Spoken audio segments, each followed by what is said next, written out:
The past couple of days have been quite a tease to summer, as summer does actually begin on Saturday, and temperatures will actually start to cool down after this weekend.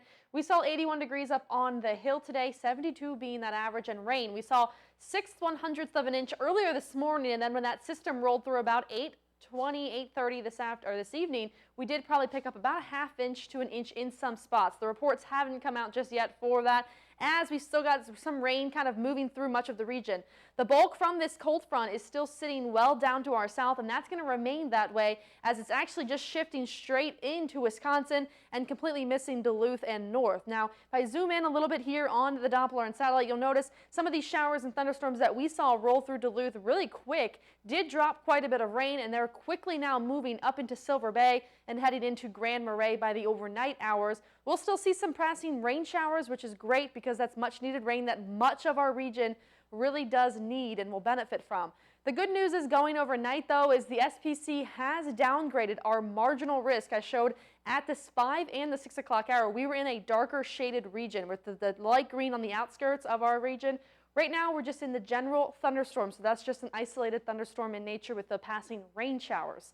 So that is good news going into the overnight hour as that cold front continues to move across Wisconsin, bringing those rain showers, some of which could be stronger as they move through central Wisconsin now as that bulk kind of stays to our south. And then as we head into Friday, we've got a weak high pressure from the north that kind of inches its way in, helps clear up the skies for Friday afternoon, making for a pretty nice afternoon, 75 degrees. And then clouds will quickly increase into Saturday as we have our next system approaching the region for your Father's Day. So Saturday will begin dry, and then the rain does move in for Sunday on Father's Day. Timing out for you by midnight tonight. This is the HRRR model. Now, sometimes this is normally the model I go to when we have severe weather threats because typically it does a good job with relating to what we see on the radar.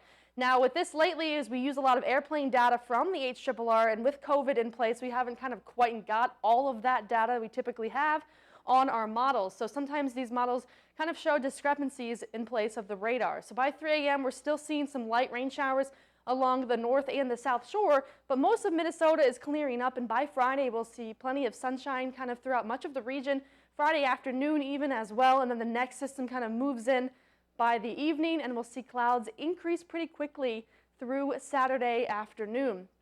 Tonight, scattered showers and thunderstorms are still a possibility as some could redevelop into the overnight hours, but like I mentioned, the severity has been downgraded. So that's the good news as you go to bed tonight. We're not looking at too much on the severe side, but other than that, temperatures will rebound once again on Friday back to 75 degrees, average being 72. So we're sitting pretty well. I don't know, lately it seems that we've been much warmer than we typically see. Like last year, I thought it took a while to get so warm, and we've seen so many 80s already that it's kind of like, it's nice. Yeah. It is, don't get me wrong, Yeah. but it's just weird because summer starts Saturday and then temperatures actually cool off quite a bit. We're used to cool temperatures up here, Especially but by the lake.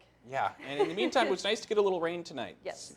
Turn things green and reduce that pollen out there. Oh yeah. Thanks, Caitlin. You're welcome.